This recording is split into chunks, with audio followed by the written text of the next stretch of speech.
Hi, you guys. My name is Legendary Miss T, formerly named Miss T. I just put the legendary on it. I was the first girl, the very first girl, don't get it twisted, that was signed to Cash Money Records before the Universal deal. So that's who I am. Well, thank you for being here with us. Can we curse? Oh, yeah, let it rip. Right. Yeah. Well, we've been talking about your book off camera, but I wanted to ask you, I'm Stronger and Wiser Now. What made you want to write this? I wanted to write the book because I wanted to inspire women. Like, a lot of people see me, when they see me in New Orleans, it's like petty.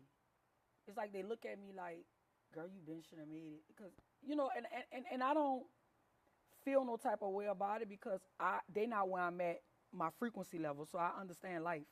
I understand that it was a time in my life that I couldn't bounce back, or I was dealing with depression, or I was dealing with something I couldn't get to the next step in the next stage in my life.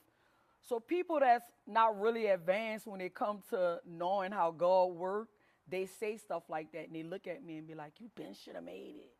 And I'm like, how you tell somebody that was 14 or 15 years old they been should have made it when they really didn't know anything? They didn't know the business. They didn't know about publishing.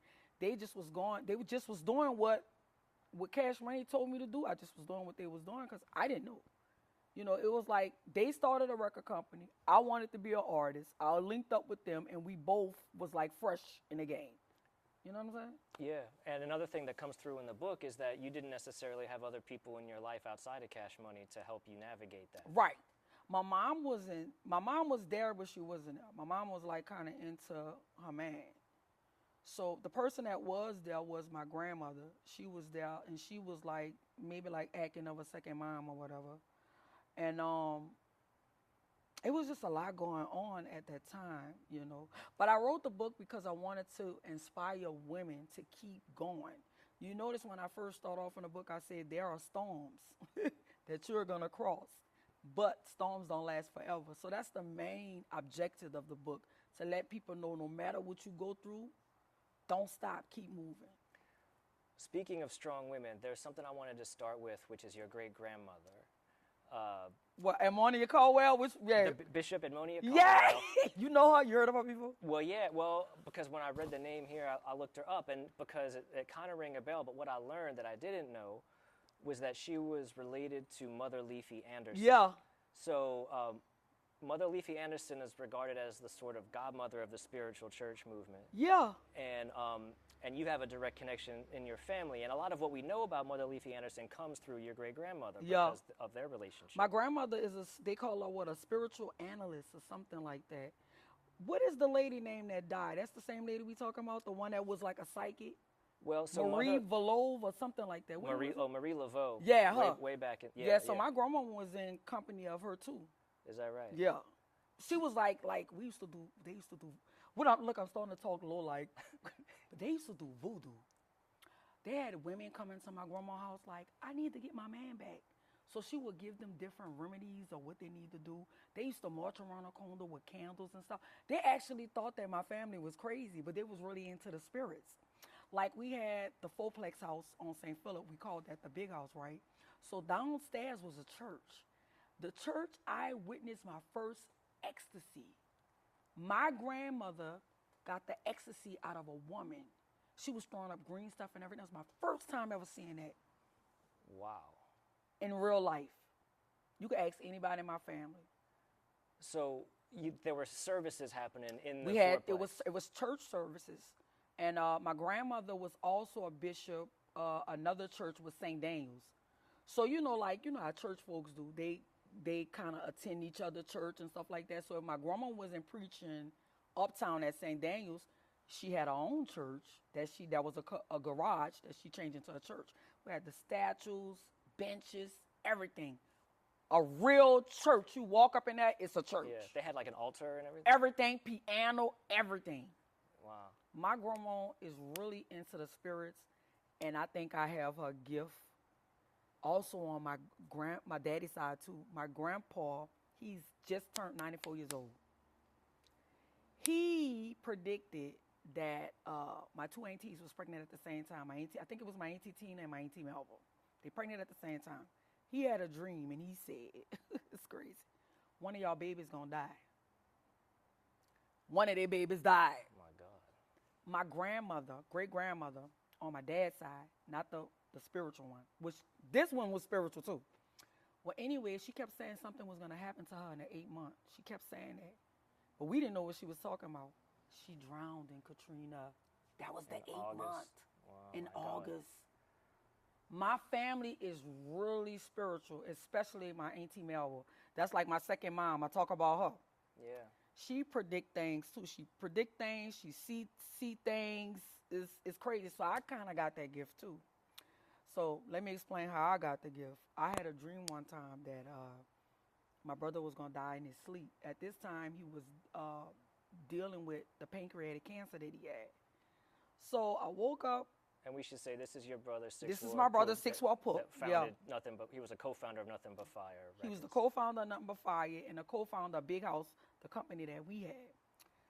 So I woke up and I was crying. I called my Auntie Jackie. My grandmother at Monia Caldwell, that's her mom, my Auntie Jackie. So I'm like, I just had a dream that my brother Pook passed away in his sleep. And she was like, let's just cry. So we just, she went in the Bible, gave me some scriptures or whatever to read. So at that point, I was like, I have to make a choice on not to be beefing with my brother.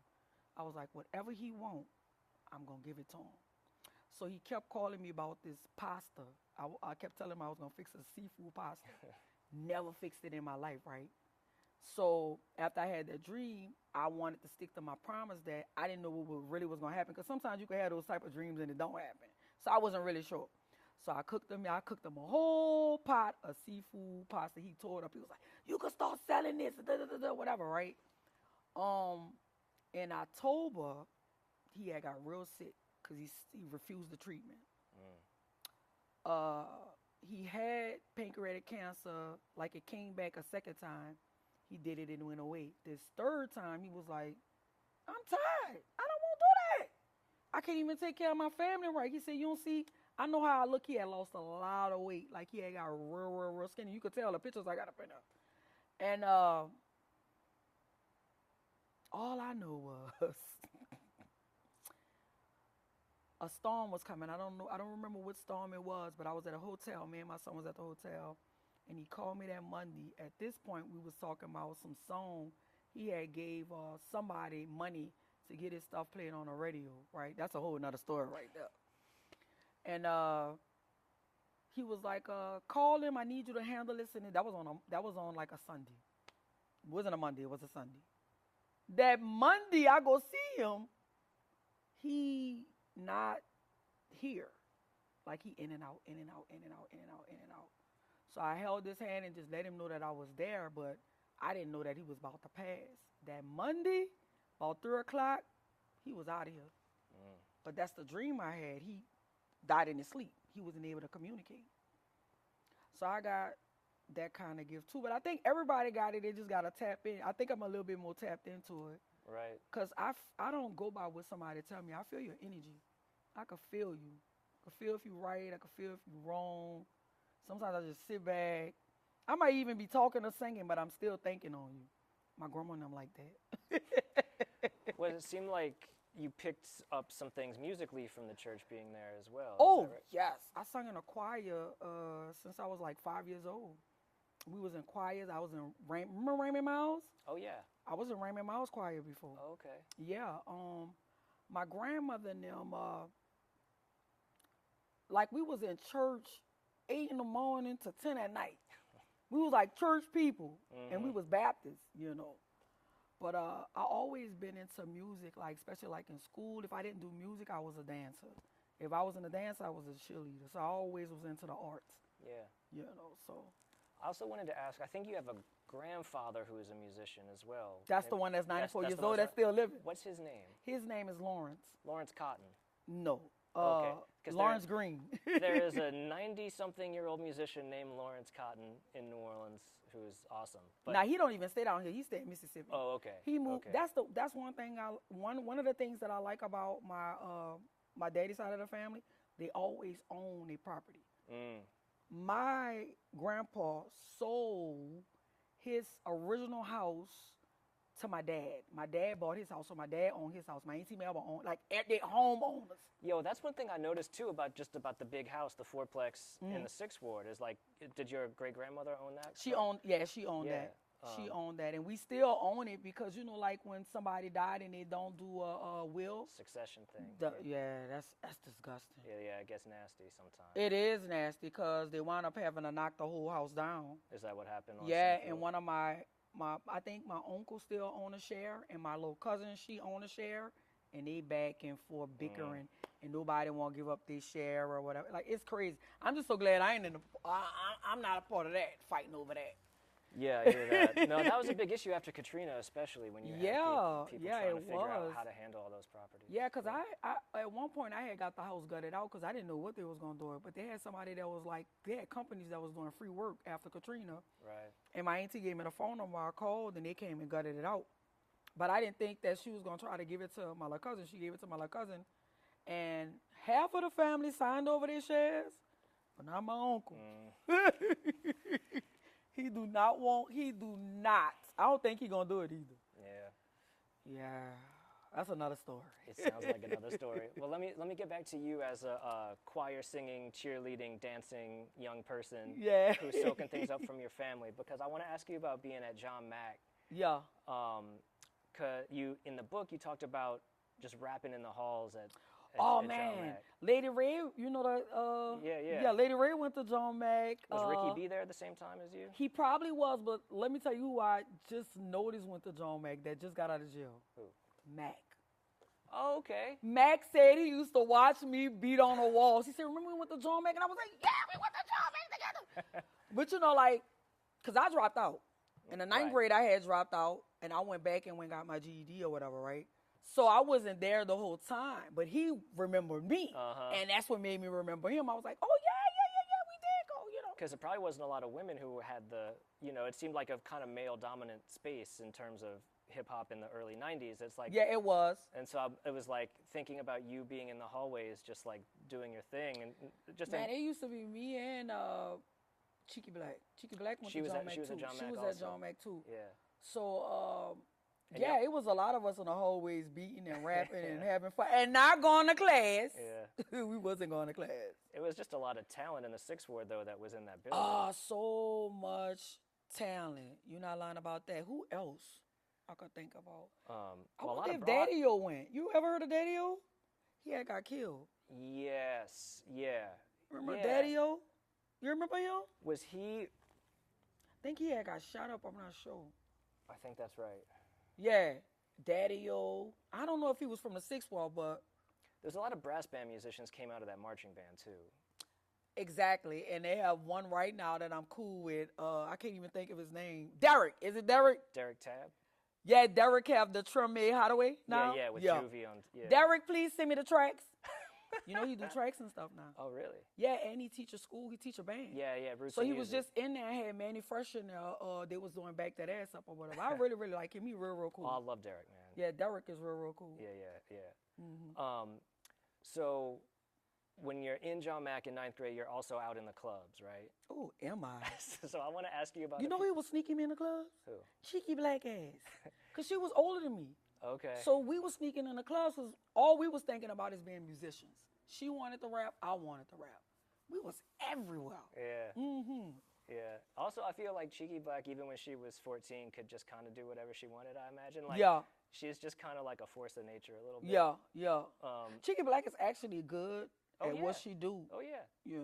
She really, really good at People don't really give her the credit that she deserved. Agreed. No, I mean, I think in terms of pioneering a woman MC in New Orleans. And how they stole her beat.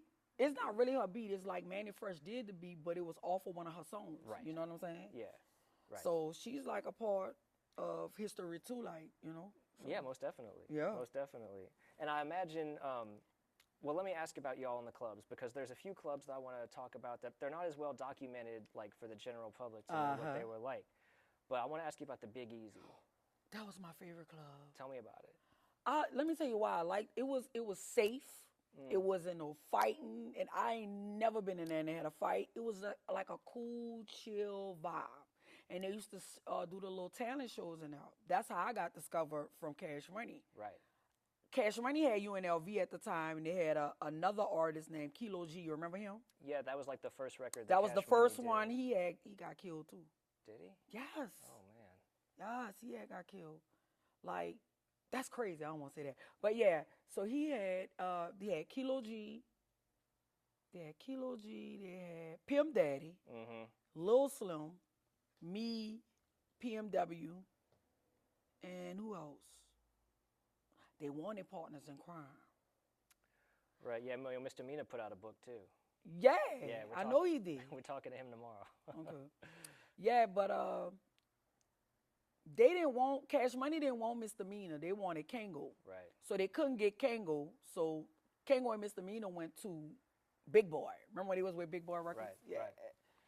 So, but yeah, that was the vibe in the Big Easy. Like, I was excited. What kind of room was it? Was it a big old thing with a stage, or was it like a little bar room? Like, what was it? What was it like? It probably was on this order, like this little studio. Okay. It wasn't too big, but it was a nice size. Yeah. It was a real nice size. I like that club. I really liked the Big Easy. The vibe of it, like, it was just. What was the crowd like? Like, who was there? Who would show up? Let me tell you, like, right now, I'm picturing in my head when they played the Jubilee All. Remember that? Oh yeah. I could see my cousin and them dancing, doing the whole dance, all the steps. Stop, pause. You remember? Or do the Casey Red, whatever he be saying. Like, he's an icon too. Oh yes, indeed. I just want him to recognize it. Like, he's so dope. I want him to write a book so that I can talk to him about Yeah, his he book. needs to. He's like, to me, he's somebody. I think a lot of people don't also appreciate everything he's done in the community. You know, like, because like, pretty much if you're under 50 and you grew up in New Orleans, you know his music, right? Yeah. But like everything that he does, working with kids for all those decades. Yeah. You know. He's a real good person. Yeah, and they need to give him his credit, because you know who steal from him a lot? Who? Sid. Well, I'm not gonna say. Look at my eyes. I can't. So I can't say it either. I can say that there was at one point a lawsuit about Back That Ass Up. Nah. That's not what you're Not talking that about. one. Okay. She the biggest star ever. Oh. You already know. Yeah. Yeah. Well, look, I can't. Give me body, I'll do the Sicily. Yeah, touch yeah. her head, that's Jubilee. It is. It is. I love Beyonce. The only thing that I don't like, and it have nothing to do with Beyonce, is it got something to do with our people. It's like, let me go do Church Girls. Y'all ain't gonna listen to it. But if Beyonce do Church Girls, y'all gonna listen to it. But that's our music. That's our bounce music. So y'all will go listen to her, but y'all will stone me because y'all feel like I'm not where she at. But we both sound good. Yeah. That's what I don't understand. That's what I don't understand, how down here they down the culture, but out of town people love us. The same thing they do with Juvie. I love Juvie. Shout out to my big brother. Let me tell you, I travel with Juve with the UTP thing, right? That's in the book too. Yep. Juvie here, people don't look at him like a big star because they feel like they can put their hands on him, right? I went with Juvie to Miami. We on South Beach. You know, they had a whole crowd walking behind us. He was walking with Fabulous. I forgot the other person he was walking with. Now, when is this?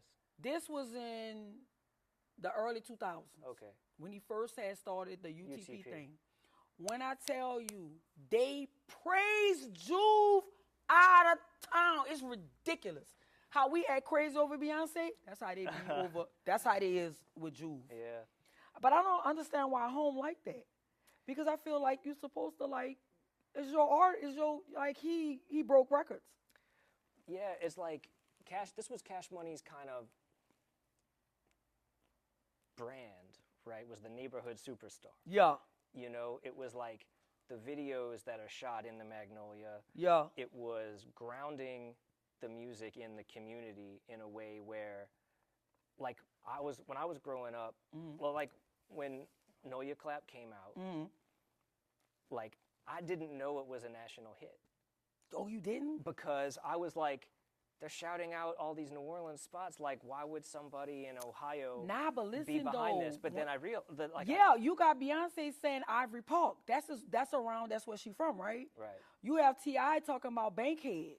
they talking about where they from. Right. So you got Jubilee talking about the uptown Magnolias. That's a part of the, especially like in hip hop, we like to represent where we from. So that's crazy that you would think like, that, but artists has been repping where they from. Right. When you hear your boy, I forgot his name, but he said, New York City, Carolina, where you at? I forgot his name. Take your shirt off. Throw it down, I forgot his name. He from North Carolina. Peter Pablo. Okay. He represented what? North Carolina. Yeah. So it's all in the music, like, especially in hip hop. It's just easy as a fan in New Orleans. 1 second, I just got to change the battery. Okay. Well, I just lose perspective on it because it's like, especially at that time. You really a fan. You really a fan of New Orleans music. I love it. Yeah. I love it because I want New Orleans to get excited about us. Me too. If we get excited about us, other people gonna really get excited about us. Stop down on the culture. It tripped me out when Young Jeezy come here and everybody on Young Jeezy dick. But if Mac have a concert, they gonna come and support, but it's not the enthuse like it is for. Right. It shouldn't be like that, but it is. It shouldn't be. Anyway, let me shift gears back. Now that we're back, I want to ask you about some other clubs from back in the day. Okay. So another one that you mentioned in here is Rumors. Oh, Rumors. Yeah, tell me about Rumors. I got robbed by Rumors twice, and it still ain't stopped my ass from going. And then they used to warn us, don't go by the tracks. One day I went out with this girl named Rochelle, I think that's her name. And we not paying attention. We like putting all the makeup on, we getting out. Dude come out with a gun, bitch, give it up. You think we went home? No. We went right in the club. We just got robbed. So we in the club telling everybody, we just got robbed when we should have just went home. Yeah. That was the vibe. Rumors was the vibe. I remember watching Mia X up in there performing, and before she was with No Limit, by her calling herself like Mia X, it was like on the order of like a Malcolm X, so she was like very conscious, right? Yes. So she used to always like preach about women empowerment, and that's like kind of really inspired me to kind of get into music. When I heard her, I was like, oh my God, if she doing it, I could do it. So she was like one of my inspirations, just kind of listening to Mia. Then you had Females in Charge. Remember them? Yeah, yeah. Where's that nigga with the big old dick? Then you had Juicy, Eat the Cat, Eat the Cat. Like, all those girls inspired me for me to be Miss T. Silky Slim. Remember Silky Slim? I know that name. But she had one called Eat the Cat, I think. Okay, too. that was okay, yeah. Yeah. And then they had Desharé. I feel like booting up. I feel like boot. That was the shit. That was the shit. That's why the album I'm working on now, I'm trying to bring some of them sounds back. Even though I have the R&B slow stuff that I'm doing, I'm trying to go back to what we used to do. You know what I'm saying? I'll just say this as an aside. Like, I feel like when Bounce got sped up, it kind of lost a little something. Like, I feel like a little slower, like that 93, 94 kind of tempo. Because that's what they like. Yeah. When Beyonce did Church Girls, what you hear? The bounce we did. Right, you don't hear the faster. You don't hear that. Right. Yeah. So everybody kind of like our bounce, even when T.I. did it. Right. Which I think that was stolen too because. Well, that was just straight Trigger Man on that. Yeah, it was Trigger Man. But when you listen to it, what song it sound like? I want to see if you're a bounce historian. I mean, it sounded like a lot of songs they used to. No, let me tell you what it sounded like. Wait, hang on. It sounded like DJ Jimmy with that chime. No. What? Come on, think again. His song go ball, ball, ball, Right. ball, Right. ball, ball. Do the Eddie bow, bow, bow, bow, bow, bow, bow. Do the I want to bow for the third walk. You know that's what it sound like. Yeah. So I think they kind of hear our music and take elements of it and put their own twist to it. Yeah. Well, but at least Wayne was on that, so it gave it a little bit of. Wayne was on, but he had what you was gonna do? You had to put the goat on there. Well, yeah. Yeah, come on. But it's like in terms of using a bounce, I think he did that so Wayne could stamp it. So if Wayne stamped it, that means it's all right. That's what I'm saying. Yeah. Yeah. Yeah. All right, so some more clubs. Wait, anything else about Rumors? Like hold up. Let me tell this story. Yeah, please. My mom, Rumors was so gangster. My mom came in Rumors with a big pocket knife because she thought somebody was going to try to do her something. Because like I told you earlier, I got robbed twice. Yeah. The whole vibe of Rumors just was like, it was gutter, it was ratchet, but it stayed packed. I used to like Rumors too. I love Rumors. They used to call the owners Pete and Sal. When you look at them, you know what they look like? They out of the mafia or something. I swear to God, because after Rumors, when they closed that down, they had Stars and Kenner, the same dudes. Okay, so Rumors was on St. Claude, which was like an old Italian neighborhood. So see? I'm just saying. So wait, so it was white folks that owned it? It was, I don't know if they were white. Oh, okay. Wait, so all right, so I'm asking. Well, Italian, white, I guess. Okay, I don't. sure. You can't be. Can you be Italian and black? I'm not sure. Usually not. I'm just trying to make sure. I mean, Al Pacino might get a card, you know. Yeah. But yeah, he was. They was Italian. They look like, to me. I like my movies. One of my movies I like is Goodfellas. Yeah. I love that movie. Oh yeah, great movie. That's how they looked. Okay. Remember the little short one? Joe Pesci. I think Pete was that one and Sal was the tall one. They looked just like they was out the mob. I swear to God. Wait, but let me double back and ask you this: do you know the owners of the Big Easy? I don't remember them. I don't remember. All right. But I know I watched. If I'm saying their name right, but I watched the ones I felt like was in the mafia. I watched them for a long period of time because they had stars for a long period of time until people started complaining about the neighborhood in Kenner. That motherfucker used to roll too. Rumors was a vibe. Yeah. And Stars was a vibe. Well, I don't even know Stars. When was Stars happening? Stars was. T, you remember Stars? It was in Kenner. Okay. I think it's like a little marketplace now. Like it's like a shopping mall, maybe a grocery store now. Okay. But it was a club. And the guys that own Rumors owned that club. All right, let me ask you about this small place, I think, Club 49.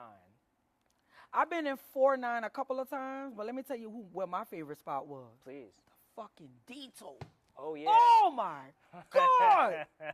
The whole vibe, the barroom feel, I used to love it. The chicken that they used to be frying, the food was good, the drinks was good, the vibe was good, I want to go back to Detour. That was one of my favorites, too. Who was running that? I don't know the owner who ran that, but I used to be running after my baby daddy. Dolomite, he used to be, because he's from uptown. Right. So I used to be going around there trying to watch him. So where was Detour at? Detour was on, I don't want to say the wrong street. So you know where they have the marketplace at? That's on Aconda? Which? That's uptown. Okay. And now they have that district, the police district right there. On Martin Luther King? And Aretha Castle Haley? Around there. It was right around there. Okay. Now it's a house. I think they kind of like made it to like affordable house or something like that. Okay. That bitch used to roll. I used to roll. It was a whole vibe.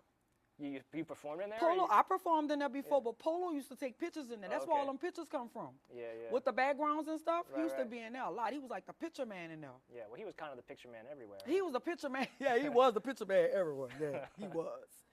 Yeah, but that was my clubs. I remember Detour, Rumors, Big Easy, and Star. I don't think I said nothing about Stars. No, I didn't see Stars. Nah, Stars used to roll. Yeah. Oh no, Whispers.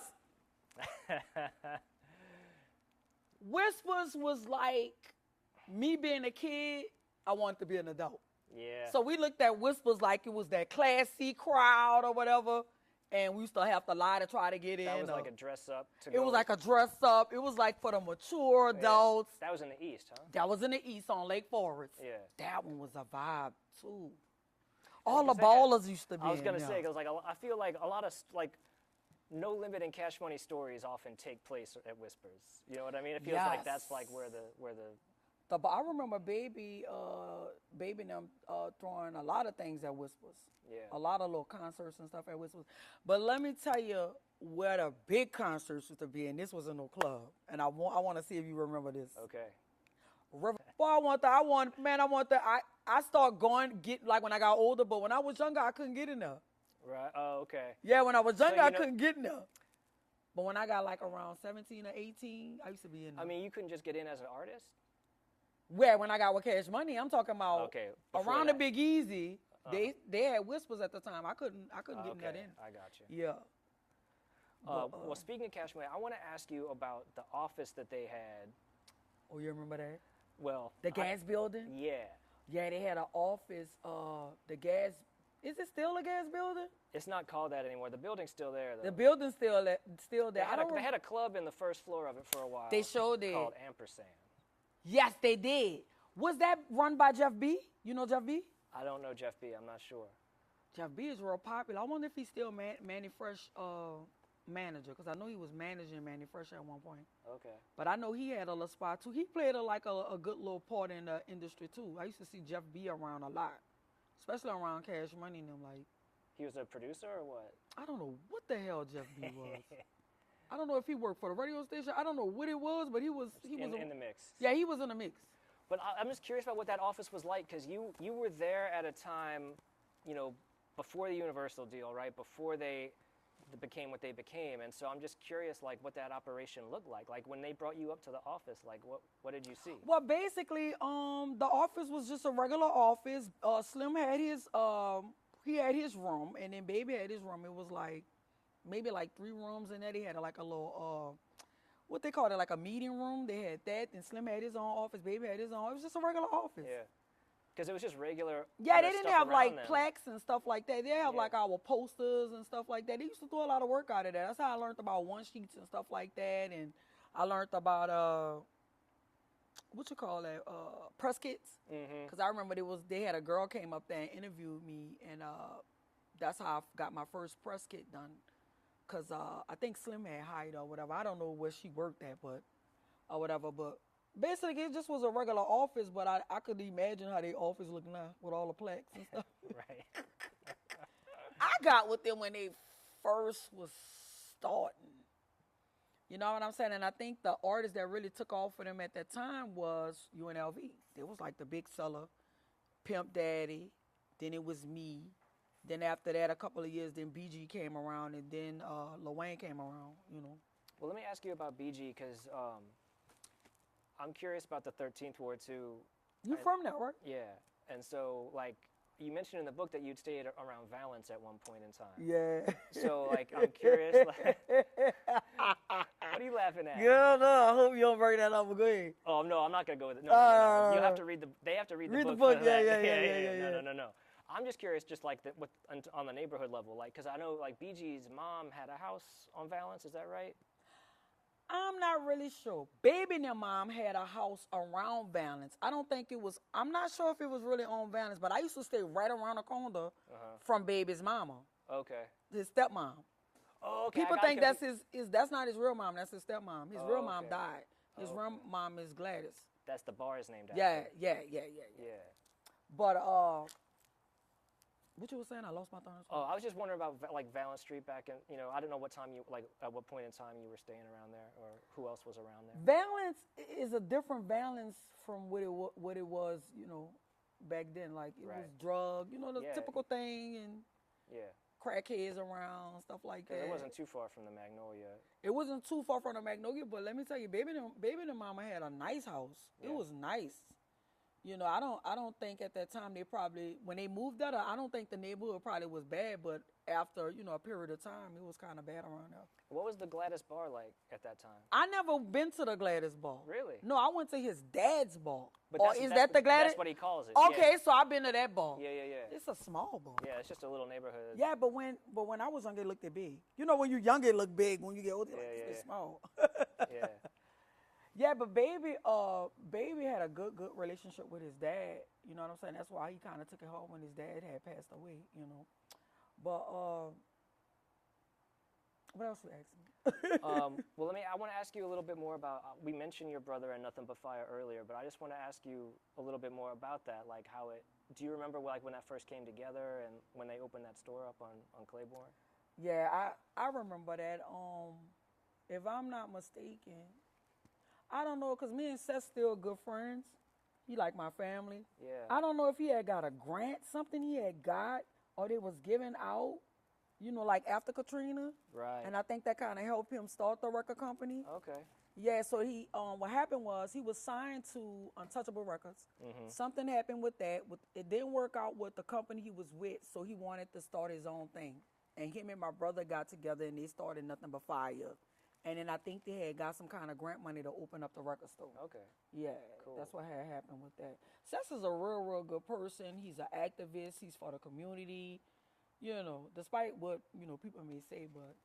No, I mean, I became aware of him first when he was protesting the demolition of the public housing after Katrina. So he was all you know, he over was that. on my show, on my podcast. Last night. And we was talking about that. Oh, really? I only Yeah. saw it from it. What? He was going hard. But they always been like that. Him and his brother always been like activists for the community because they be standing up for a lot of. Because he and Mia also get together on that. Him and who? Doesn't he work with Mia on the Katrina? Mia X? Yeah, on the Katrina him and Mia X anniversary work on- parade. Actually, he worked with everybody. Well, yeah. With it, because he been doing the march since, would have been like 17 years now? Yeah. He been doing that march from the beginning. Yeah. But he said on the podcast that they went somewhere and all the big people like Jesse Jackson, it's so funny. He said Jesse Jackson and all them, nobody wanted them to talk. He said, so the next day, they was like, you know what?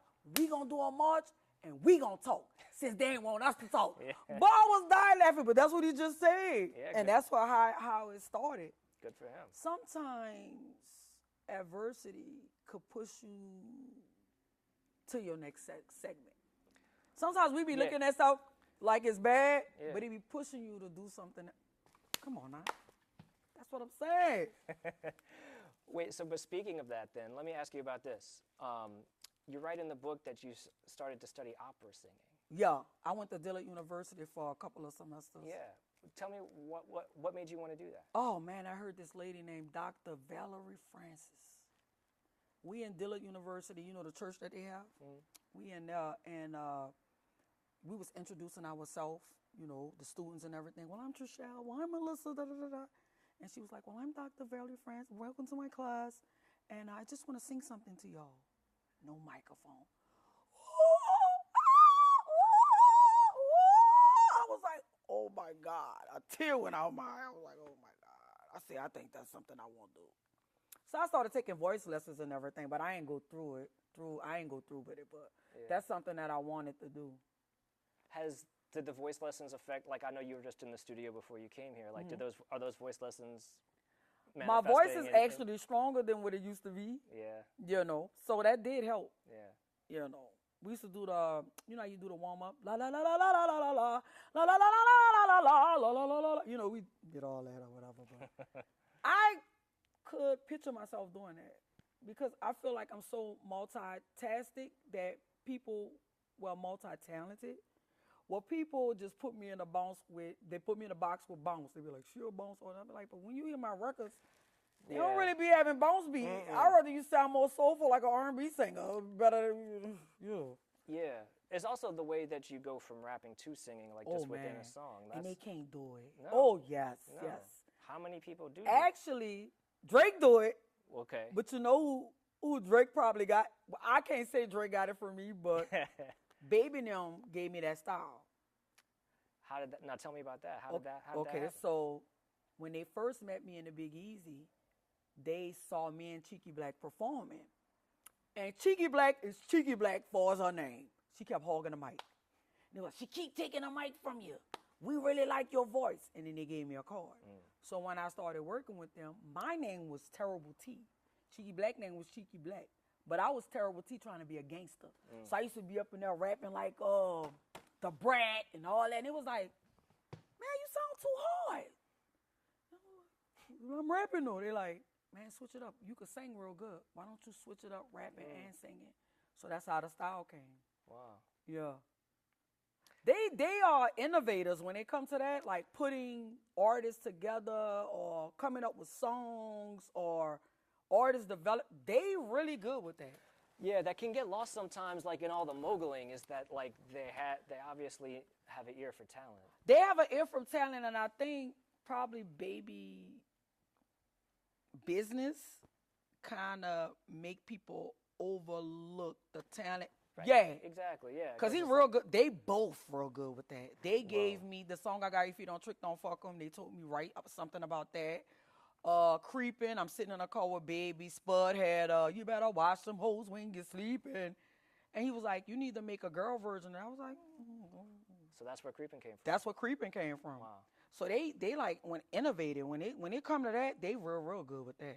Like for real. Tell me about some studios that you recorded at back in the day in New Orleans. Where would you go to record? Oh, I forgot about those. Where was studios. Cash Money recording in the early Oh, days? we recorded in Canal Place. You know Canal Place got a studio? Oh, I didn't know they had a studio. Oh my God, I forgot what floor was on. Way up in the top. Yes, we recorded in Canal Place.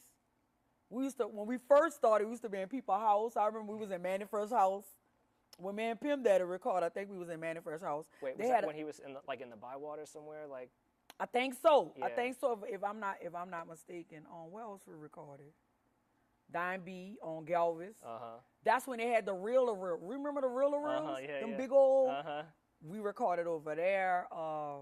It's different spots that he used to kind of like book where we used to record. Yeah, because it seemed like it was kind of all over. Like, yeah, it was all over. Yeah. Because at one point, didn't they have something else on Canal Street? Like, what? Not Canal. I thought maybe I'm. We recorded in Canal Place a couple of times. I remember maybe that. That's what I'm thinking of. They got. I wonder if they still got that studio right there. But they used to. I forgot what floor it's on, but I remember recording there. What was it? Because like, Canal Place was like a straight up like an upscale shopping mall. Like how? But that studio was upscale. Oh yeah. It was big and nice. That was my first time ever recording in like a. I ain't gonna say Don B wasn't professional, but that was like the biggest one I ever saw when I was younger. Yeah. Like, was it weird like walking through a mall to get there?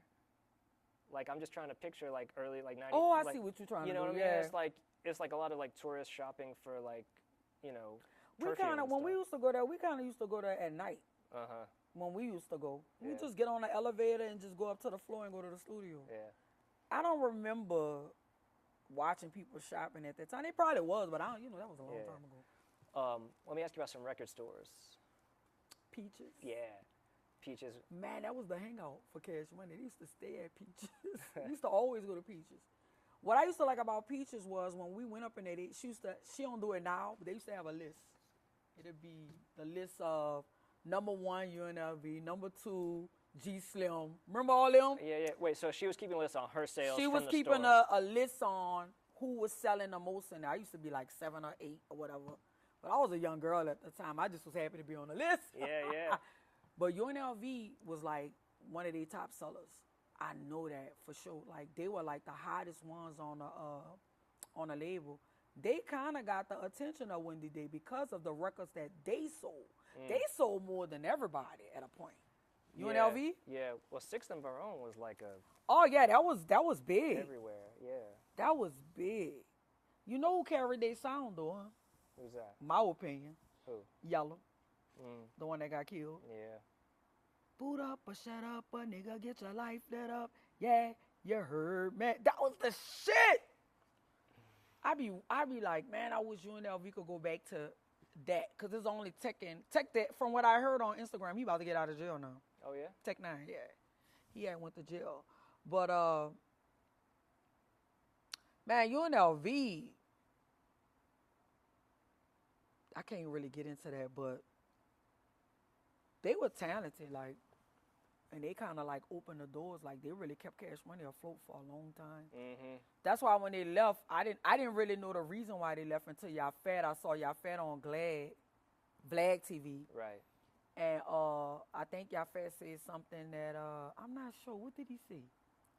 Oh, they wanted $1 million to resign. Okay. I didn't even know that. Look what I was saying.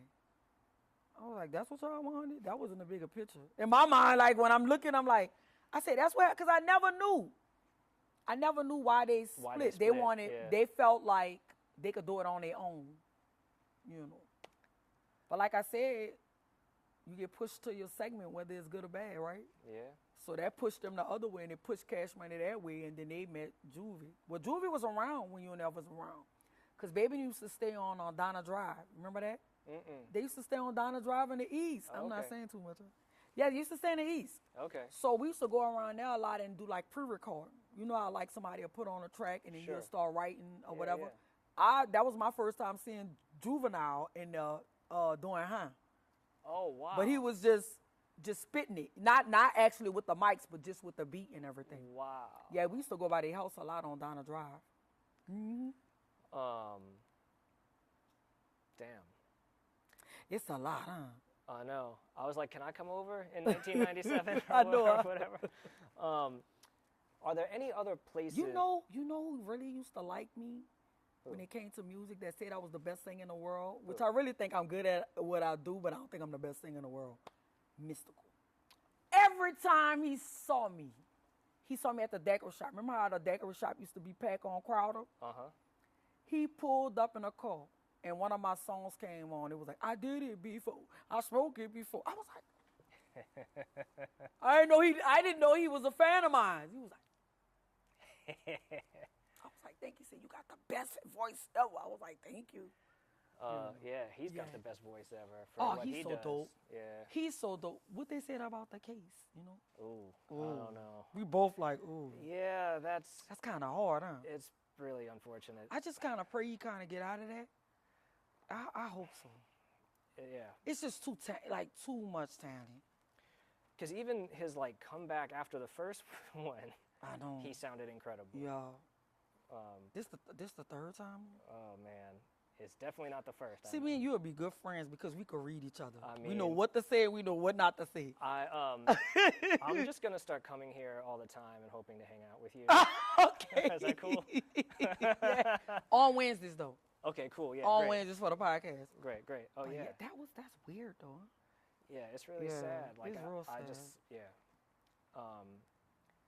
but anyway, transitioning that, are there any other places that were important to you in your life, in your musical life, that I haven't asked you about? Like Places. yeah, because like the way our website works is it's a map, and so we like to direct people to like this place. You know, this thing happened at this place. Gotcha. Oh man, I wish I would have knew the spot I went to in New York. You know, every time I go to New York, I feel like I've been there before. Yeah. It's a weird feeling. It's like familiar. Mm-hmm. I don't know in the past life if I stayed in New York, but every time I go there, I feel like it's home. My first time going to New York is with Juvie.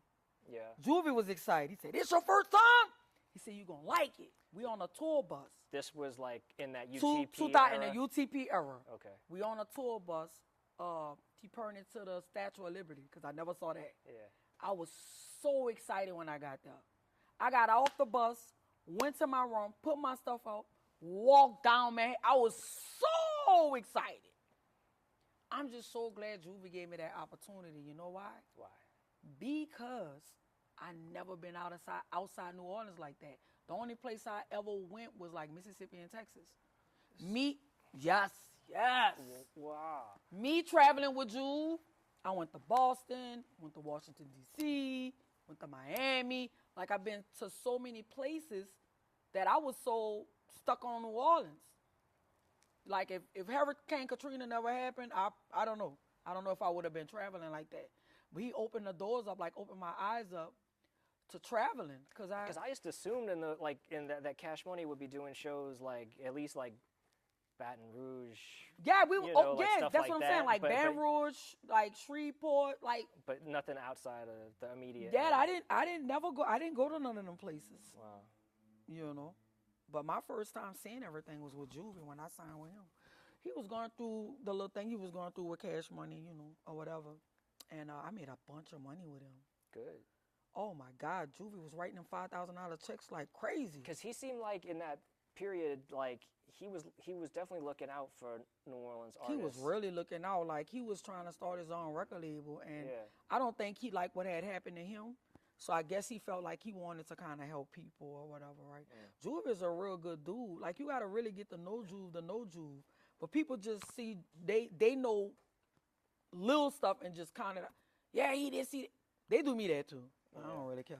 But he always struck me as like especially a thoughtful person about, you know, I mean, at least judging by what he said in interviews and stuff, I don't know him, but he seems thoughtful about the community and about how other artists are positioned. Juvenile is he's so very smart. People don't know that. I know that. Yeah. Juvie is very intelligent, very smart. He read a lot. Yeah. He know a lot. Yeah. He's very, very smart. People don't know that though. People just go by your music and think you that way. Yeah, even like when I date guys, you know what they tell me? You gonna write a song about me? Bitch, I ain't writing no song about you. You gotta earn that first. Yeah, like I ain't writing no song about you, but they be thinking about to write a song. Bitch, I ain't writing no song. All right, so since we're still talking, let me ask you about BG, but not about that. Okay. Let me just ask you about BG just as a person, because he's obviously recently out, And I'm so happy for him. Yeah. You know what I like though? What? If people don't know this, but I'm gonna give you the tea. I wrote him when he was in jail. Yeah. Yeah, I wanted to write him, and I sent him some pictures and stuff, and he was like, man, when I saw it, in a letter he said, when I saw it, I got so excited, and I was like, man, how you doing? Like, if you need anything, and we talked and everything in a letter, he wrote me back or whatever, but very, very, very cool. Yeah. Yeah. Yeah, I'm just glad he's. Man, I'm so glad he good. I think he gonna kind of do the right thing. He gonna be on the straight and narrow, I could tell. Yeah. Yeah, because, Doogie a good dude, too. Like, people don't know that. Like, I knew Doogie when he was a child. You know what I'm saying? Well, when y'all both were. Yeah, we both were. Well, they always thought I was older. Yeah. And then I acted old, too. But you would have been, 15? No, BG was, 15, and I was 17. Okay. Yeah, so I'm, 2 years older. Okay. Yeah. But he's a real good dude, really could rap, really talented. And what I really like, what they like about Slim, that's the same thing they like about him. Mm-hmm. And it's like the streets really love BG. They had bitches pulling out their heels and shit thinking they going to Juvie Tuesday, and BG was going to be there. BG still that nigga and still got that pull, boy. Yeah. He do. Yeah. Well, look, I hope he cashes in. I hope that. I think he is. I think so too. I mean, I love his mama. Me and his mom got a good relationship. She real cool. Mm. You know what I'm saying? And I know she gonna be in his ear too. And me as a big sister, I be in his ear too. But I think he a grown man. He know. I think so. Yeah. I mean, sometimes what we just said, storms and adversity bring you to your next segment. Mm-hmm. We said that, yeah. Yeah. So when you go through, sometimes people have to go through hardship to learn, to become better, to become stronger, smarter, and what? Wiser. Yeah, for real. Yeah, I think he gonna do good. Yeah, me too. One thing I did like about Cash Money, they stuck with me because people used to tell them that I didn't have the look to be an R&B singer. So I guess I'm urban, whatever. But they felt like maybe you had to be light-skinned, or you had to look like Mariah Carey at that time, or you had to be slim-built. Because when I got into music, the person I looked up to was not who they, I was looking up to Mary J. I like the Real Love CD and everything. So that's how I identified with her. I didn't identify with Mariah Carey. I wasn't light-skinned and pretty. I was brown-skinned and pretty. So I didn't look up to that. I didn't look up to Whitney Houston because I liked her voice. I think that's the best singer in the world to me, Whitney Houston. That's my best singer in the world. But I didn't look up to them. I kind of identified with somebody that was came from where I came from. I came from the hood. So even while Cash Money was not being straight with you on a business level and other respects in the instance of... Oh, they fuck with my talent. Oh, did they? But in terms of your look, was that it wasn't an issue with them. That was one aspect of your career that they wasn't worrying about that. Nah, because they knew I gain weight, I lose weight, I gain weight, I lose weight. I was a kid. Especially when I had a child, I definitely ballooned, But they wasn't really on me. They'll be like, she gonna get it together, she gonna do it, or whatever. But then they had other people in the industry. She don't got the look, she don't, that kind of, and it hurted me. It hurt my feelings throughout the years that I didn't think I was an attractive girl. I thought I was ugly. Because that's what everybody was saying. No. Oh, she don't look good, or she this, or she don't got the look, or I got the sound, but I don't got the look. Bitch, I got the look. This is my look. Yeah. But I dealt with that a lot. I remember one time I was dealing with this lawyer, and he wanted to manage me. And he had sent my picture to somebody, and they didn't like the way I looked. Because they was looking for light skin, hair, and I'm just kind of glad that that phase is over because it seemed like, see, I don't want to get too deep with it because it seemed like our people, I don't want to get too deep in it, but it's just, it's a lot with that. It is. We gotta. Look, I know women in the industry are obviously still dealing with that, right? Of like, course. I like hear that. a lot of girls right now saying like the only hip hop girls that's kind of like being noticed is Megan. Well, Megan not really light skinned like that, but Nicki, Yep. Cardi, Yep. Doja Cat, Yep. Lotto. Yep. It's a bunch of them. Yep. Name me 5 my color. I'm talking about big. Cash Doll? No. Who? Lil' Kim? She changed her face. Why she changed her face? She probably went through the same shit I went through. They was telling her she was ugly. She wasn't good enough. Bleach her skin. We could bring it back to Michael Jackson. Why he changed his nose? They told him he wasn't good enough. His nose was too big. You let people get in your subconscious, it follows you. It followed me telling me I wasn't beautiful. That followed me telling me I don't got the look or I need to be light-skinned. Or your gap too big. You telling me I'm not good enough. That sticks in my head. So I got to deal with all that trauma until I could come out it myself and be like, you know what? They lying. Right. And women still going through that. Let's talk about sexism. How men want to have sex with you. How they try to ruin your career because you don't want to fuck them. It's a lot of that's going on. It's a lot. It's deep. I don't know when it's going to stop. But what I kind of try to convey to girls, keep your legs closed. If you can't pay for your video, bitch, go get a job. Pay for your own video. Because you don't have to sleep with nobody to get on. And that's why I never liked that rumor when they was saying, not saying that I wouldn't have date Baby. See, if I was of age back then, I probably would have. But I'm saying, don't try to put it like I was with him and I slept with him to get on. That's what I don't like. Baby and them actually really like my talent. That's why I got on. I didn't have to sleep with nobody over there. If I wanted to, I did it because I wanted to, not because I was trying to get on. You feel what I'm saying? Yeah, no. And I hate that. It's terrible. I'm sorry that you had to deal with it, but I'm appreciative that you wrote about your experience because this book healed me. I had so much bottled up for so many years. I'm about to cry now. Because it was so much as a young girl and people don't understand you. The first thing they do is judge you this, you that. They don't know what you're going through. You're going through shit at home with your mama.